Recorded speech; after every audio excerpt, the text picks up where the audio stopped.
Hello there, dear listener. We hope you're enjoying this lovely discussion.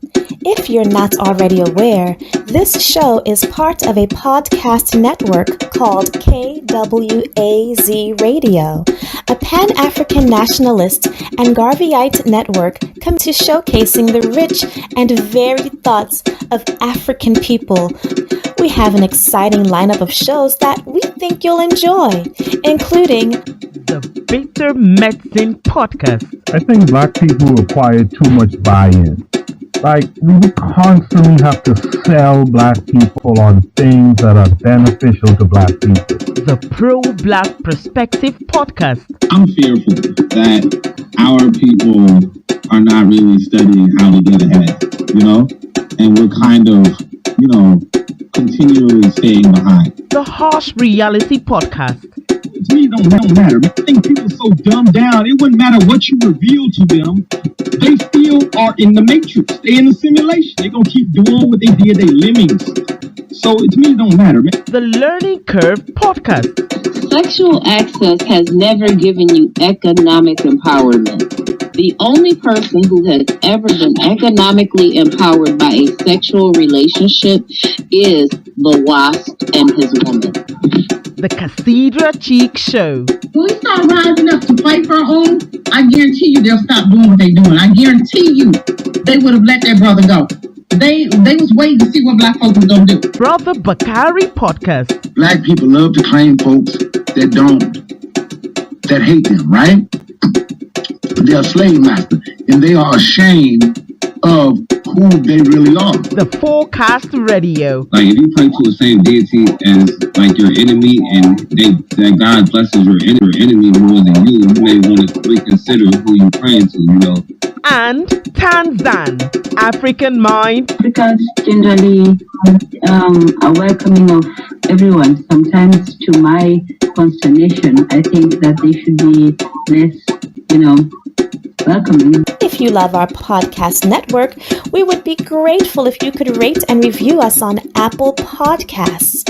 Follow us on social media, like and subscribe to our YouTube channel, and check out our website at www.kwazradio.com for more information. Thank you for tuning in. And now, back to the program. All right, peace, family. It's been a minute. You know how it is. It's actually 12 o'clock here in Tanzania, East Africa, where I'm at. And I got to tell y'all, truthfully, there's a big question. Why is it that wherever you go on this planet, for some reason, black folk are looking up to white folk? And I mean, it's a really simple answer, really simple conclusion, really simple. It's really simple when you live life. I've been on this planet for a good number of years. I've had a lot of good life experiences, For those who don't know, I was born in the United Snakes. Traveled around the world, went to Ghana, went to wherever. Landed here in Tanzania, built myself a nice home with a good wife, and brought my son with me. So I've done quite a bit, right? Oh, of course, I've also wrote 4 books. Let me see if I have. Nope, that's not it. There you go. Sorry, 5 books. So I did quite a bit. But what I want you to understand is that even if you could say, hey man, you know what? Or if I could say I did a lot, that's fine, right? Not compared to these other folk. You understand? And I mean, that's really, really, really the basis of most things. And I want to actually give you guys an observation. I wanted to talk about something else, but I want to give you guys an observation. Something in life that can definitely help you. So, stick around, right? Basically, there's this weird phenomenon that I came across while I was in Tanzania, right? People would talk to me, smile in my face, say hi, all that kind of stuff. Anthony McPhail, shout out to Anthony McPhail. Right now, you're number 1, man. All right, peace, my brother. Good to hear from you. Yeah, I'm not dead. Not yet. But yeah, so it's come to my attention that people smile in my face, and then behind my back they would say something like, "Man, that motherfucker's rude." You know what I mean? They say, "Man, he rude," and I couldn't wrap my head around it. But then I realized, a lot of times these people will call me rude, and the reason why they call me rude is because they be like, "Hey man, can I get can I get like $100 from you, $200 from you, $500 from you, some old bullshit." And I'd be like, "No, you can't get no $500 from me. You can't get no $200 from me. You can't get no $100 from me." And so suddenly, I'm rude. Because when you ask me for money, I say, "Look, man, what you need to do is you need to better manage your finances." You know what I'm saying? Because ain't no way that you asking for money, again. You know what I'm saying? Like you can't be going through your life asking for money again. So they say I'm rude, and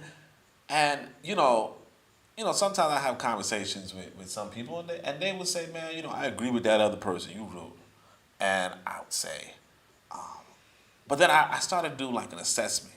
Like who are these people? You know what I'm saying? like who are these people? And I realized there's a thing in life called haves and have-nots. Okay? Now I want to talk about religion, but before we talk about religion, we need to talk about haves and have-nots. And this is something that can help you in your life. So pay attention. Like I was talking to this brother earlier, he said, "Man, it's an accomplishment to have yourself a wife." And I said, "Yeah, man, that's true." But then I started thinking to myself, man, if you're a have, if you're not even have, look, everybody is a have and have not. Everybody. That's another thing you got to realize. Everybody's a have and have not. Have and have not are relative. It's not that one person has and one person doesn't have. It's that somebody has more and somebody has less. And in the good arrangement of things, the reason why a lot of black men fail in the Americas, right? In the America, right? The reason why a lot of black men fail in America is because they don't have more than their women. When you don't, I one time had a marriage before, a long time, right? And I was a half less in the marriage. That's what really caused the problem. You understand? I was a half less. But see, now I have a good wife. Why do I have a good wife? Because I'm a have more. You understand? And she's the have less. No disrespect to my wife, But that's the arrangement it should be. When your wife has more, you run into problems. Because you're gonna say, "Man, can you clean the dishes?" And she says, "Why don't you?" Matter of fact, I was just scrolling through Instagram just now, and somebody put a video of their husband on the couch, just watching TV. Just watching TV, jumping and talking to himself, and just watching TV, jumping and talking to himself. And she's like, "This is my unemployed husband." You know what I'm saying? This is my unemployed husband. And I'm not trying to say no double standard. I'm not trying to say, "Well, what if that was a black woman?" or something like that. But like real talk, if that was your wife doing that shit, it would be okay. Why? Because she's supposed to. You as a man, you're not supposed to. You as a man, you're supposed to be a have more. And this is the thing I noticed. So I'm in Africa, and you already know I'm a have more. And I mean, people think, "Well, man, you probably have more because you get paid, blah, blah, blah, blah, blah, or you get paycheck from America, or you get the blah." No, that's not why. Because I mean, look, it's part of it. Everything's a part of it. You're the sum total of all of your experiences. But the reality is, I also save my money.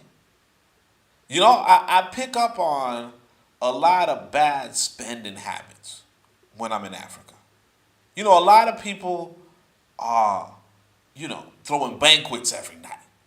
You know what I'm saying? They going to every wedding. They buying a new dress. They going to a new funeral. They buying a new dress. They buying a new pantsuit. They buying a new coat. They're going to this person's graduation, that person's graduation, and they doing that and they don't got no damn money. And then they come around and they ask you, "Man, can I, could you help me finance? I got this expense I need. I got this. I need to go travel over, so on and so forth. Could you give me?" And you're like, "What the fuck?" But you just had a whole feast the other day. You know what I'm saying? I ain't have no feast. But what I'm trying to explain to you guys, right, is that have-nots and have-mores. No, have and have-nots are more relative. It's have less and have mores. And when you pick up on that, you realize, because I was telling his brother, he said, man, having a family is a good thing. I said, yeah, having a family is a good thing, but it's the easy part. It's the ground floor. All you need to do to get a woman, and this is for all the brothers who want to pick up and mac and who don't understand the ideas behind flirting with a woman. All you have to do is have more. If you want to have employees, people that you employ, all you have to do is have more. One of the things that I do not have in my house that a lot of people who are broke, a lot of people who are much more broke than me, living above your means. Yeah, your mom was right. A lot of people living above their means. That's the thing that we, and then when you tell them that, they say you're rude. And you're like, no, hold on a second. If you keep living by, but let me say this though. What I say was this. A lot of people have, dang, I done lost my train of thought. But your mom was right though. I say that in my book too. But what I'm saying is this. What was I saying actually, matter of fact? I done lost my train of thought. But you got to realize, if you want to employ people, all you got to do is have more. That's what I was saying. One of the things I noticed with a lot of these have-nots is that they have house girls. One thing I don't have a house girl. But one thing I noticed with a lot of people who have so-called less than me, right? They have house girls. And then the question is this. If they, if I'm looking at them like a have-not, but then in that capacity they have more, right? But what I'm saying is compared to the house girl, compared to the village person, you will have more. Even if you're broke. It's a science. And again, why is this person coming to your house and cleaning your toilet? Why is this person from the village coming to your house and cleaning your toilet? And washing your dishes? And cleaning your clothes? And sitting on your, sitting your child? Because you have more. You see? If you want to employ people, you have more. And the thing is this, I don't want to go into everything is economics, because everything's not economics. But economics is really fundamental to the human experience. And what I want to say, and this actually just ties into the main theme, but what I want to say is that you, when you marry a woman, you kind of employing her. You understand? I forget the term, I forget the cute term for it. But it's housekeeper. You know what I mean? She becomes your housekeeper. The chief housekeeper. You know what I mean? If you have house girls, she's watching your house girls. She's managing them. She's employing them. But otherwise, she's, you are employing her. You understand? And I mean, you don't want to break it down like that. Obviously, you're doing a lot more than employing her. You know what I'm saying? But that's part of it. And again, why are you doing it? Because you're to have more. That's why. You say to yourself, why do I have so much trouble with women in America? Because you're not to have more. You have trouble with women in America because you are not to have more. Just like brothers here in Tanzania have a lot of trouble with the Tanzanian women when they don't have more. When you were goofy ass, I don't know, like you on the streets doing some bullshit, no woman want to look at you compared to somebody like me. You know what I mean? Just the same, man. When you in America, Usher come around and start singing to your woman, your woman knows you don't have as much as Usher. You know what I mean? She know you don't got as much as Lil Wayne, Idris Elba. You know what I'm saying? She know you don't got as much as Will Smith, so Will Smith comes around and, he slaps you in your face. Pulls a Chris Rock. But that's the science. And it's not to say that you don't have, it's just you don't have more. And this is the relationship that you will find you're running into everywhere you go on this planet. Everywhere you go on this planet, you will find that people are looking at you from the perspective of, do you have more or do you have less? Okay? Do you have more or do you have less? And this is kind of profound for me. It might not sound profound to you because I made it simple, but this is profound to me because I'm thinking back to some of the times I used to talk about, well, if I were to be given tennis lessons, and if Serena Williams would be given tennis lessons, who would you get tennis lessons from? Right? And I mean, I was like, common sense, you get tennis lessons from Serena because, and I would give you some rationale as to why. But the reality is this, it's really simple why you would get tennis lessons from Serena Williams over me, because Serena Williams has more. It's really simple why you would get singing lessons from Beyonce instead of me, because Beyonce has more. And I know you might say, well, what about, if you didn't go into their field, if you were talking about Elon Musk doing singing lessons over me, right? Okay, I might, maybe not, and of course he has more, but maybe you wouldn't get singing lessons from him, but why does he have more? That's what you're studying. When he starts talking about robotics or some shit, or planetary development, yeah, you listening. Because he has more. And I mean, that's the basic psychology you got to look at when it comes to humankind. This is the basic reason why you are an attractive person or you're not. This is the basic reason why somebody might be attracted to you or they might not be. And it's the basic thing inside of the human self-esteem. You know how many times I talk to somebody, they say, man, you looking down on me? And I'm like, y'all know me. I'm a Pan-Africanist. I'm an African nationalist. I don't never look down on no black folk. But here's the thing, man. I'm coming from America where I'm not really a have more. In America, I'm kind of a have less. Now, you might not say that. You might say, well, Oni, come on, man. You live in Africa. You know what I'm saying? You still got a house in America. You not a have less. But in my mind, I was a have less. Or maybe a have equal or some shit. You know what I mean? But what I'm saying is this. When you come to Africa, suddenly people around you are of the mindset that they're a have less. You don't got to tell them. But you already know. They already know. That like today, well, I shouldn't even say it, but today, somebody hit me up, and I realized the way how they were talking to me, that they felt like, man, this person could change my life. If they open up their pocketbook, they could change my life. You know what I'm saying? Ross says, what happened to have what you need? Yeah. Have what you need. Yeah, that's what I say. A lot of people, that's the thing. A lot of people want to change their lives because they feel like they have less. And by have less, I mean so that's one of the other fundamental things that we have to talk about, which is, like what Roger said, what you need. What do you need? And so, y'all see I got the main book in the middle, Uangalifu, right? And one of the conclusions in Uangalifu is that you need security. You need security. And a lot of people do not feel like they have security. If one thing I've noticed, right? Y'all didn't really peep it. I think I showed a video on the computer, but y'all didn't really peep it. But one thing I did when I came to Africa was I said, let me have a big house. Like right now, my wife's in the next room, but I'm in an office. Ain't too many houses got a separate room just for an office.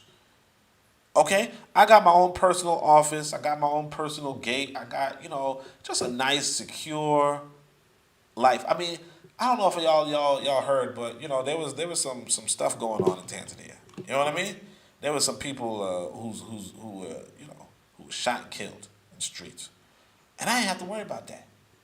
Now, of course, I'm not going to talk about it, so I don't have to get worried about it, But what I'm saying is that, a part of the reason why you can be safe is if you have a little more. And so, like what Ross said about what you need, one of the human needs that we need is security. When the power goes out, I don't even notice because I got solar energy. Now, sometimes at nighttime, because I don't have that, too many batteries, maybe I might notice at nighttime that, oh, man, the power just went out, But usually I don't notice.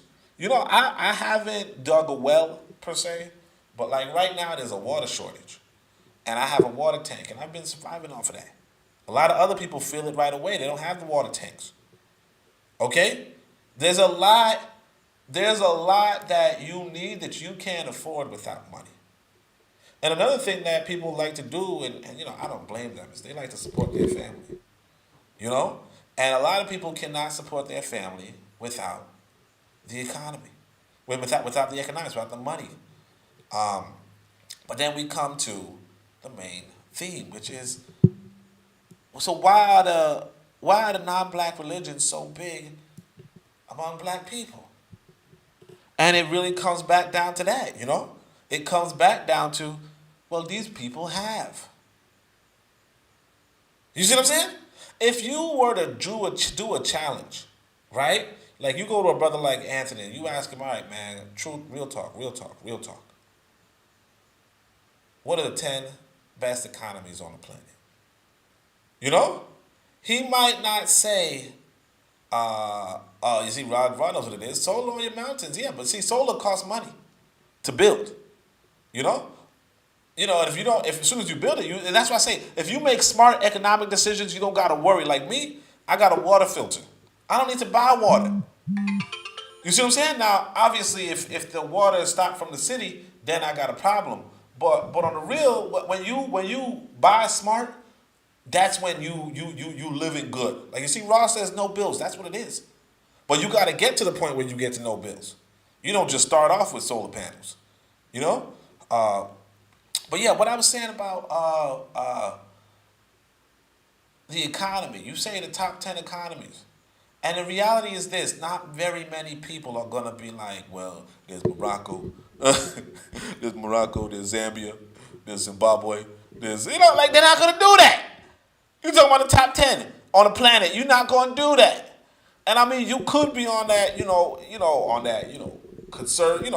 conservationism and say, well, these people, blah, blah, blah. But like real talk, you got to say to yourself, man, as a man, you got 2 jobs.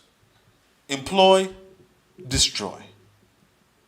Okay? You got 2 jobs as a man, employ and destroy. Okay? You got to employ men or destroy men. That's what it is. You're a man. I know you don't want to hear that. We don't want to hear that. We don't want to hear that. But it's the reality.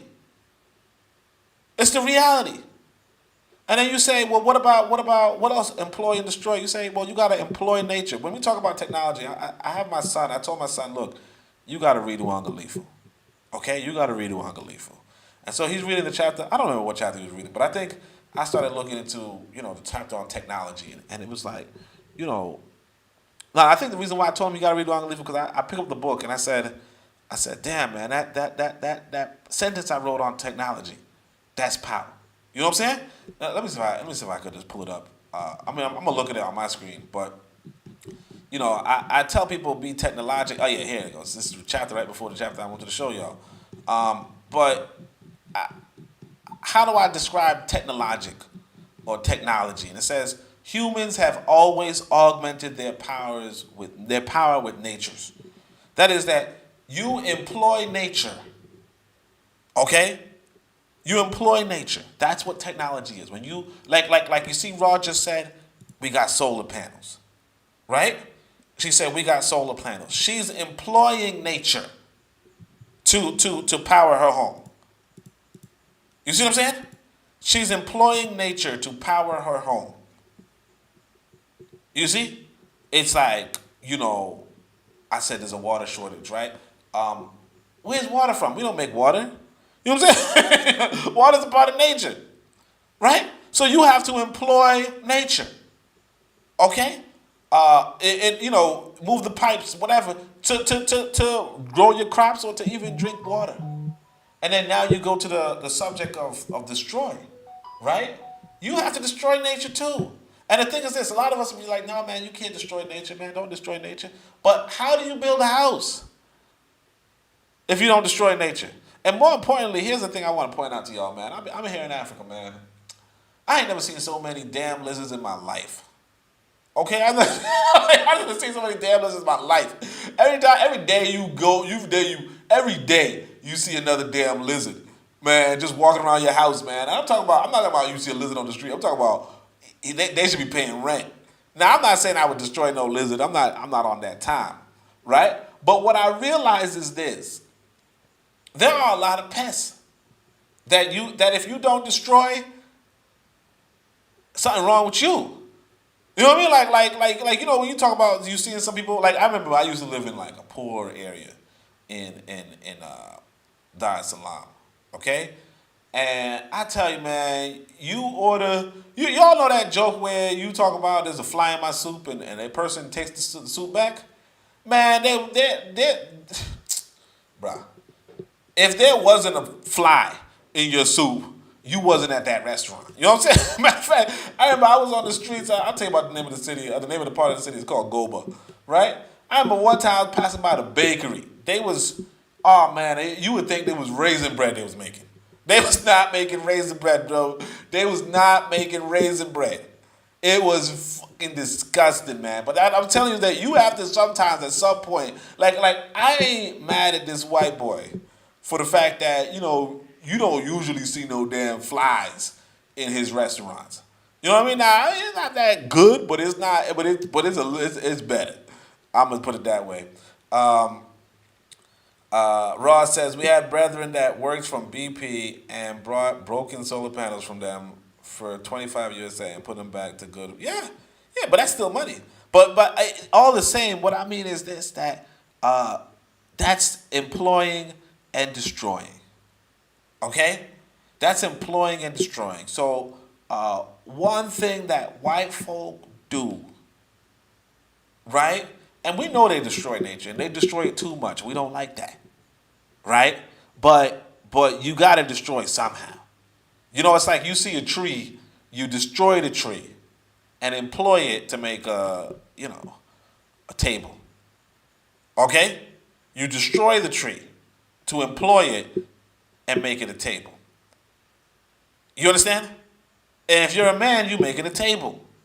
Now you could say, look, I ain't gonna make no table. I'm gonna just, I let the tree be. And of course, I like trees. You know what I'm saying? They give me my damn oxygen. I love trees, man. You know. But at the same time, even I know, for instance, for my property, that when I first bought this land, there was a tree. You know what I'm saying? And they said, "Don't worry, man. That tree going down." And right now, I don't even miss it, man. I don't even miss it. Or even put it this way, man. Y'all remember, but North America was almost entirely forest before Wazungu did what Wazungu does. But all the same, that said. So Anthony says break down the employ and destroy. But employ and destroy is just what we men are supposed to be doing. And this is partly why I encourage black folk to go to Africa. Because if you're going to be employing black folk, that's where you should do it. That's where you should do it. And there's not much else to say, honestly. So as far as, the question is concerned, why do non-blacks? Well, again, these other people are employed, like they are managing the top economies. They are the global have-mores. Okay? They're the global have-mores. And the reality is this: everybody gravitates to a have-more. Unless they got it.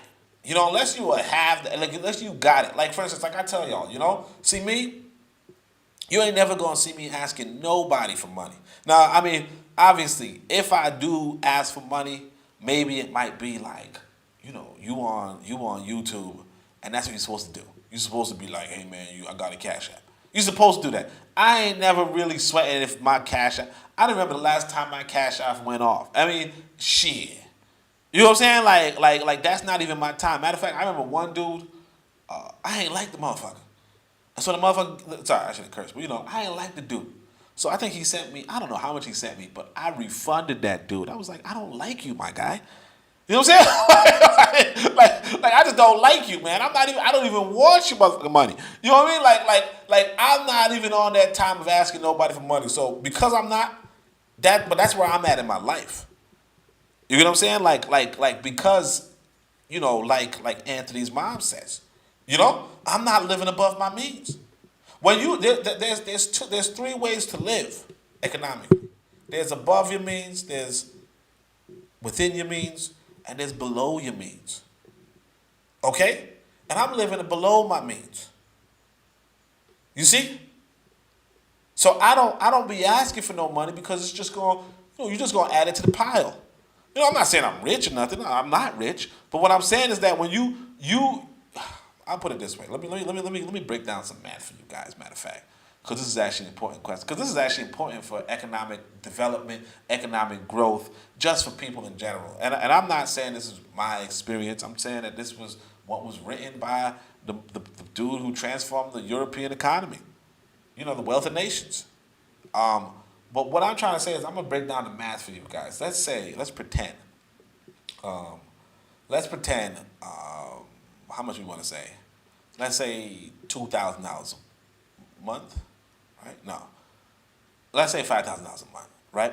Let's say you earn $5,000 a month, okay? Because I want to use your American currency. I really want to do Tanzanian currency, but you know how it is. You guys don't know what that is, so I'm just going to use American currency. So let's say you make $5,000 a month, right? And you spend $7,000. Where you gonna be in a year? You know what I mean? Where you gonna be in a year? So you got a deficit of 2,000. You 24,000 in debt, something like that, and it growing. You screwing yourself, and that's what happens with a lot of black folk. We screwing ourselves. Right? Now you go another way. You say you got 5,000, you making 5,000 a month. What did I say, a month? I don't know what I said. 5,000 a week or 5,000, I don't know what I said. But anyway, let's say you're making 5,000 a month, and it's not really important a number. And you spending $5,000 a month. You got zero in the bank. Okay? Now here's what happens. You get a medical emergency. You have to go to a spontaneous funeral. You have to this. Then guess what? You're screwed again. Okay? You can't invest in no damn businesses. You're screwed again. You screwed up your life that way. Now check this. You going $5,000 a month and you spending $2,000.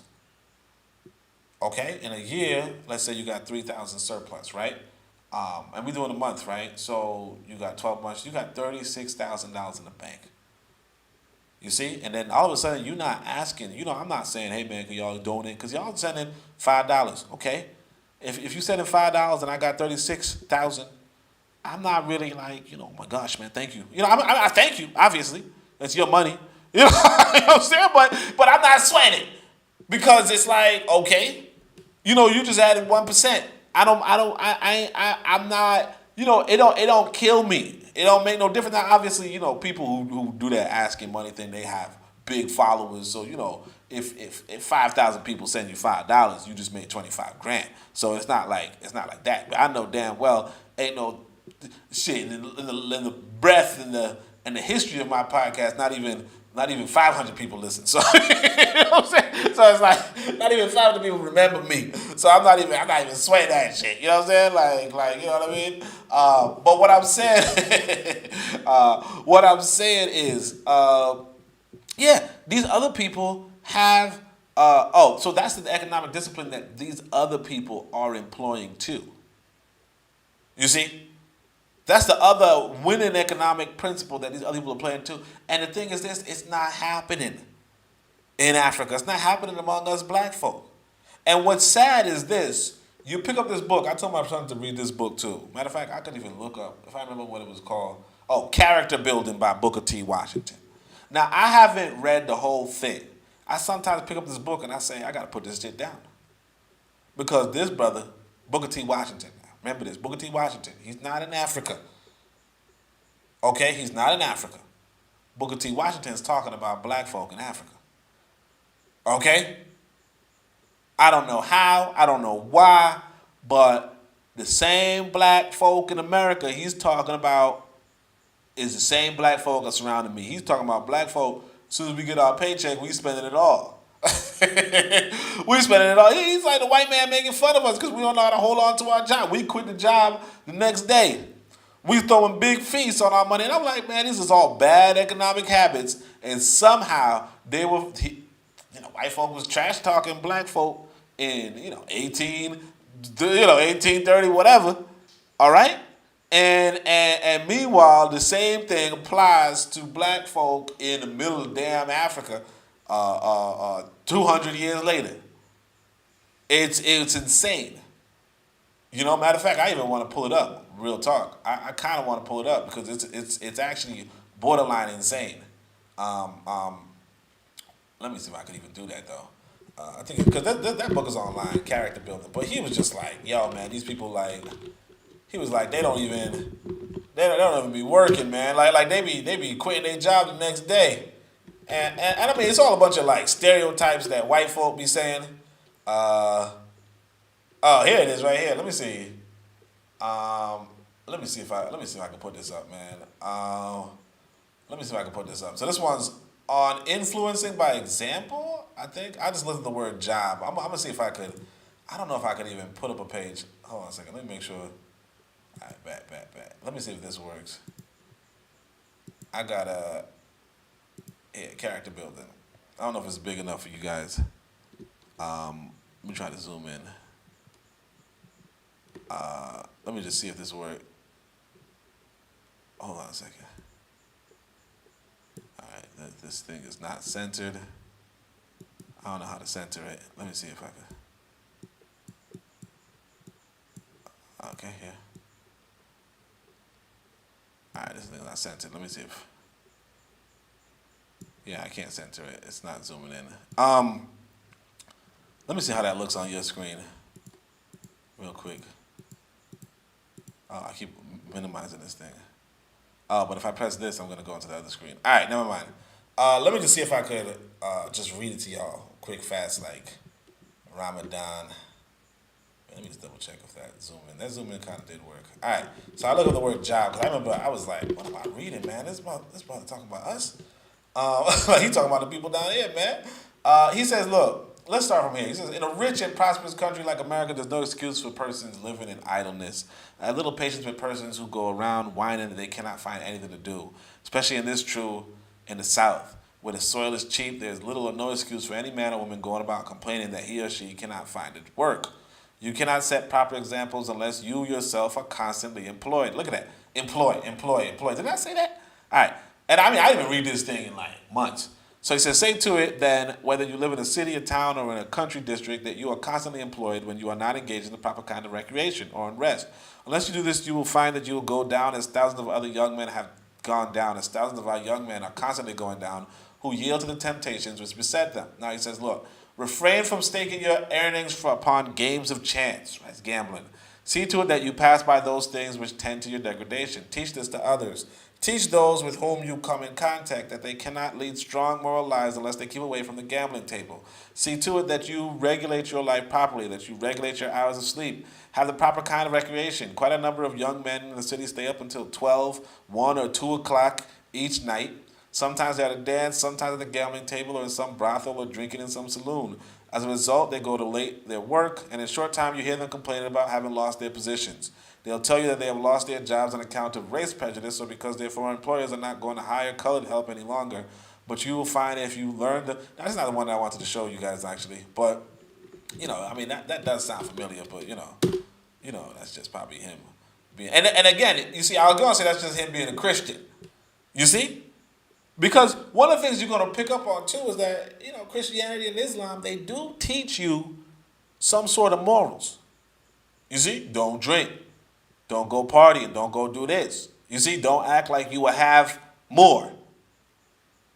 You know what I'm saying? Act like you have less. You see? And I'm saying it like that. I'm saying it like that.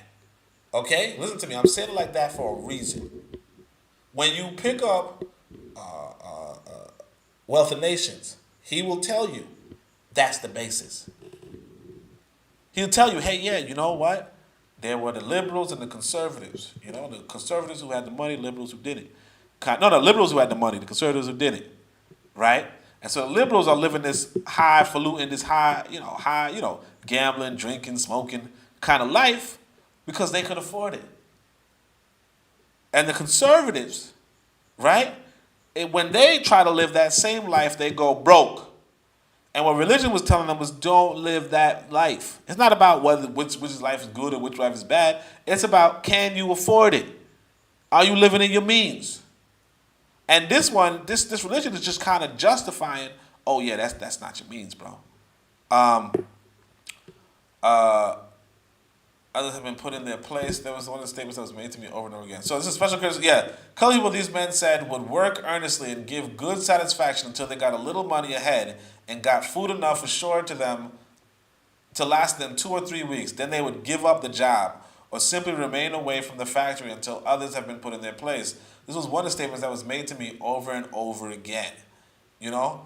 Let me see. Almost without exception, in talking with persons who are in position to employ us or who have been employing us or who are thinking of employing us, I have found that this objection has been very large in their mind, that we cannot be depended upon, that we are unsteady and unreliable in matters of labor. Now again, remember, Booker T. Washington is saying this is not no race prejudice, right? And I'm not saying that it is. I'm not saying it's not. What I'm telling you is that I see the same thing in Africa. And I mean, these are two different groups of people. I mean, they're the same people. But it's two different, like by two different groups, what I mean is, you know, if you if you hear somebody saying the same thing I'm saying 400 years ago, right? Or 400 years from now, you're going to say, well, that's a coinky-dink.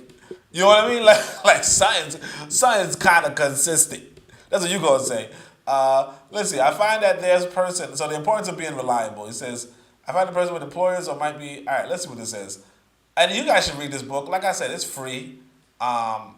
Character Building by Booker T. Washington. I got my son a copy of this book. All right. I got my son a copy of this book. Sorry, I forgot I can't even change the thing. He says, I find that with persons who are employers or who might be employers of numbers of our people, there's a very general impression that our race, we lack steadiness, that we lack steadiness as laborers. Now, you may say this is not true, or you may cite any number of instances to show that we are not unreliable in that respect. Whether it's true or not, the results are the same. It works against us in the matter of securing paying employment. Almost without exception, in talking with persons who are in positions to employ us. Again, now, here's why I say you got to be in Africa, because you got to be one of those people in position to employ us. See, this is what a husband is, okay? But anyway, or anything really, or who have been employing us, or who are thinking of employing us. I found that this objection has been very large in their minds, that we cannot be depended on, that we are unsteady and unreliable in matters of labor. I'm speaking, of course, of that class of people of our race who depend mainly upon a day's work. Working by the day, as we call it, for their living. These men with whom I talked gave several illustrations of this tendency. In the first place, I think they mentioned, without exception, this fact, that if the colored people are employed in a factory, they work well and steadily for a few days, say until Saturday night comes, and they are paid their week's wages, then they cannot be depended upon to put in an appearance the following Monday morning. And what's interesting is this, like I tell you guys, no, I didn't tell you guys this. I have this friend. She runs like a tailor thing or something like that. She makes outfits. She said this is what happened to her. You know, after she pays whomever, they disappeared. Let me see. I'm doing an English where people of our race have to go on excursions. Yeah, look at this. Look at this shit, man. Look at this. I'm saying, like, this is the same thing I'm seeing in Africa. I think I had my wife and I were reading this book, and she's reading this, and I'm like, holy, who the fuck up is that? You know, like, is that Johnny? Well, I've been giving an African name, right? But anyway, look at it. He said, people also mentioned to me as unfavorable tendency the inclination which the people of our race have to go on excursions. They say that if an excursion were going to Wilmington, or Greensboro or Charleston, and the colored people had little money on hand, you could not depend on their going to work instead of going to the excursion. That people would say that they must go on this or that excursion and that nothing should stop them. A great many people lose employment and money because of this tendency to go on excursion. And I'm telling you, I can't even explain it to you. Like, I don't even understand it, man. Every once in a while, you in Africa, people are like, hey, man, I'm going down to I gotta go to, this part of, I gotta go to, I mean, of course, they don't have Greensboro and Charleston, but they go, I gotta go to Arusha, I gotta go to Mwanza, and why are you going there? And then, of course, I remember one person was telling me, hey, man, I gotta go to Arusha or some shit, right? And what do they do in Arusha? They go into some damn wedding. They was asking me for money. I ain't giving them shit. But they just going for some damn money. Now bear in mind, they work day to day. Okay? And of course they're gonna suffer. Right? Another thing that was mentioned to me was the Sunday dinners. Our people are too likely to starve all through the week and then on Sunday invite all the neighbors to come in and eat up what they have made through the week. People say that we take our week's earnings on Saturday night and go to the market and spend it all and then invite all our kindred and neighbors to come in on Sunday to have a great party. Then by Monday morning, we have made ourselves so ill by overeating that we are unfit for work. This was given as one of the reasons which caused people to complain of our race for unsteadiness. Now, again, this thing, Booker T. Washington, you could probably say, look, man, he's half white. You know what I'm saying? He's half white. I'll die for any reason of his own, of course, right? Or you could say whatever you want, honestly. What's this right here? Then there was a complaint of general lack of perseverance or unwillingness to be steady, to put money into the bank, to begin at the bottom and gradually work towards the top. I can't, this guy's, oh my gosh, man. You can easily see some of our results of such a reputation as this. I've noticed some of the results in many of the places where our people have been secure in paying employment. One result is a general distrust of the entire race in matters pertaining to industry. Another is that people are not going to employ persons on whom they cannot depend to fill responsible positions. Employers are not likely to employ for responsible positions persons who are likely to go away unexpectedly on incursions. Another result is the loss of money. You'll find, basically, go read this book. I kind of felt like I was supposed to read this book to y'all. I just, sometimes I just be like, forget about it, man. I don't be getting that kind of motivation. But let me go back to y'all even comment on that? That's crazy. That dude was bad talking y'all. I thought y'all would have been like, yo, hold up a second. But what I'm saying is this though. That what I just read is like reading the damn newspaper here. Okay? Like, I remember I had to lecture my friend about that. I said, so this sister, I remember I told y'all, I know a sister was an interior designer, man. She asked me some money. I'm not going to say how much, right? She asked me some money. She said, look, man, I'll pay you back in 3 months. That's not that much money that you got to wait 3 months to pay somebody back, right? But sometime in the middle of that, before she even pays me, she goes and says, man, I need twice as much as you loaned me before. Please, I need it. It's emergency. I need it. Right? And I was like, look, hold on a second. I can't give you no more. You know what I mean? Of course, this was a year ago. Okay? I ain't get my money back. All right? I'm admitting that. All right? But here's the thing. Here's the confusing part about it. Right? I do not believe that she ever earned that money. And it wasn't a lot of money. But I don't believe she ever earned that money in this whole year. And what Booker T. Washington was saying was, you got to learn to start small. And I think I told her, because I've been informed that she was saying stuff like, yo, this dude's rude, man.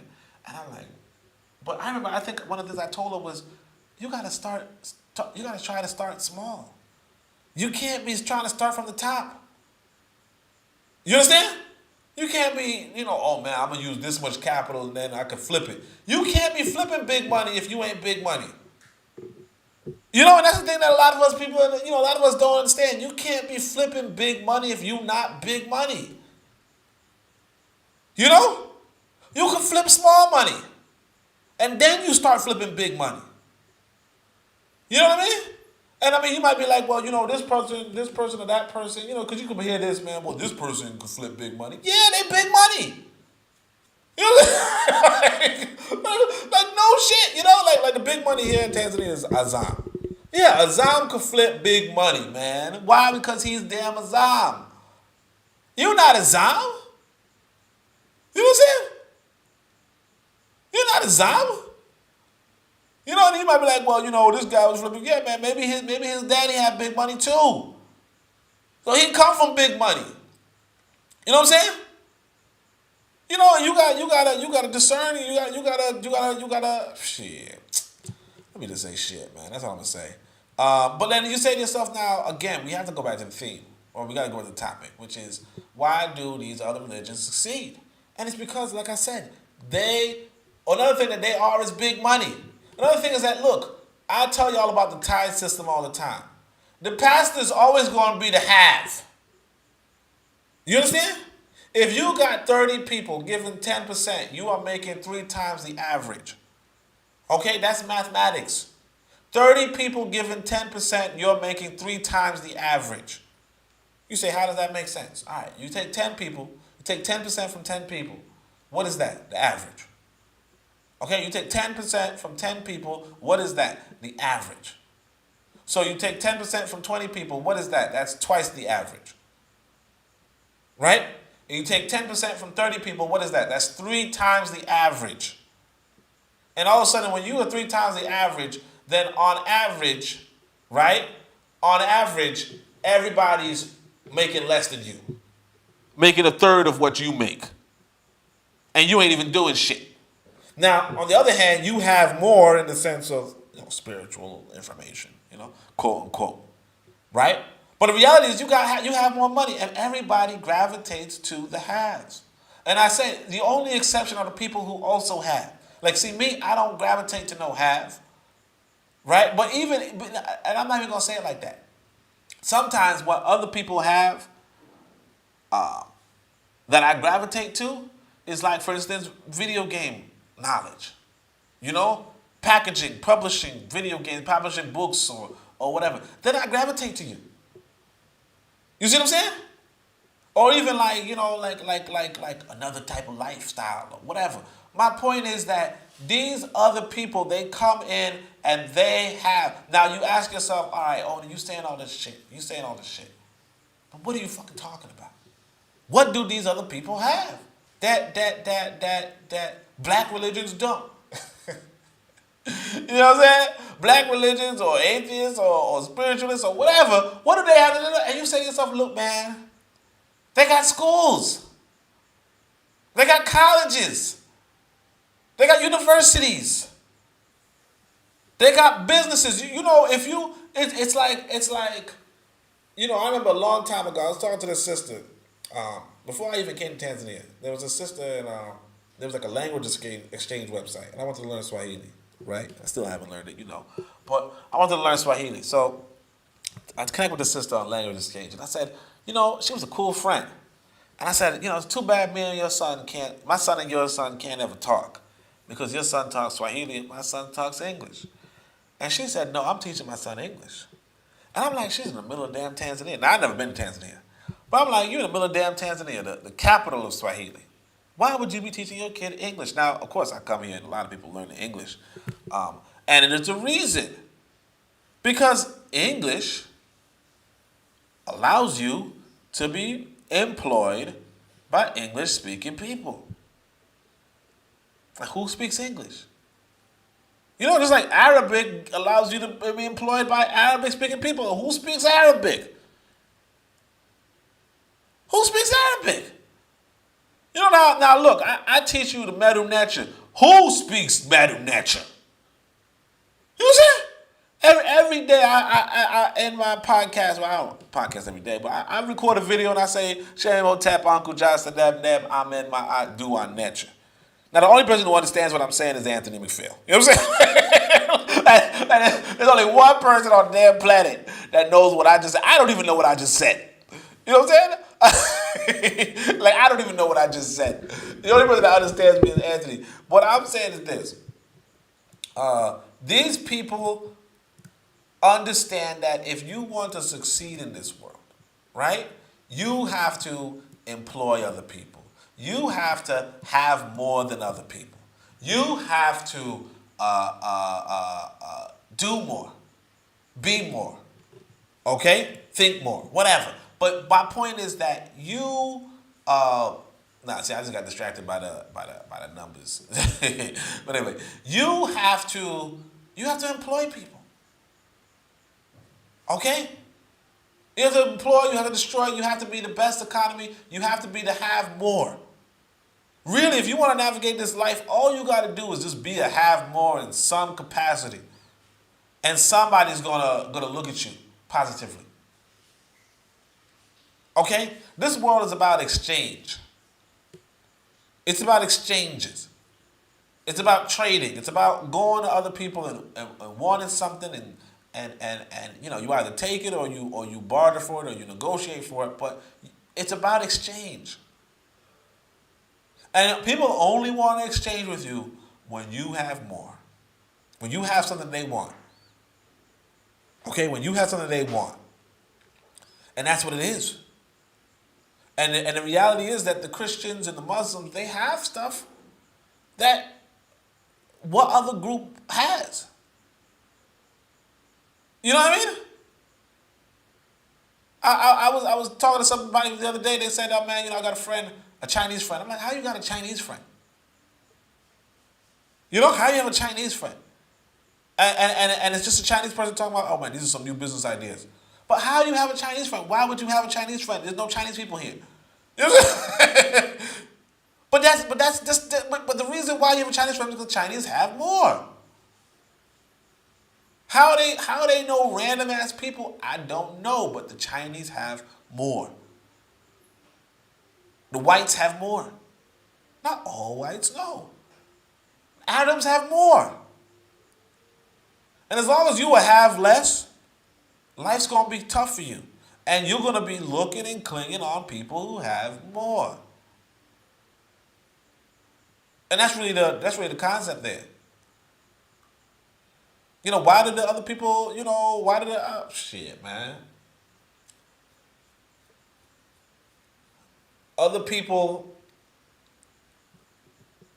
now what I would say is this, I would advise, you got a peep game, okay? I don't know how you do it, but you got a peep game. One thing you got to do is definitely, I always say this, go to Africa, be in Africa, right?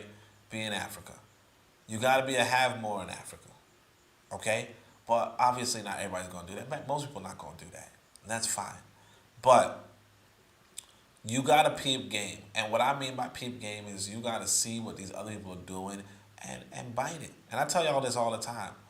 In Africa, in the congregation, like you gotta be like, look, we making a war chest. Okay, we making a war chest. Because even just the other day, I was talking to this brother and I was like, look, you know, the brother was like, look, man, I'm going to send my children to some good schools, you know? But then it's like, but if you was talking about sending your kid to a university that can make a black elite, you know, like a Pan-African elite, where would you send them? See what I'm saying? Because see, if I were white, y'all know I ain't, but if I were white and I said, look, I got to send my kid to a university to make a Pan-European elite. You already know. You just heard the word Harvard. You just heard the word Yale. You know, if I were an Arab and I said, look, I gotta send my son to a university to make a Pan-Arab elite. You know, this dude gonna go to, you know, whatever mosque you already know. You already know. But then you say to yourself, man, I got an African boy, African son.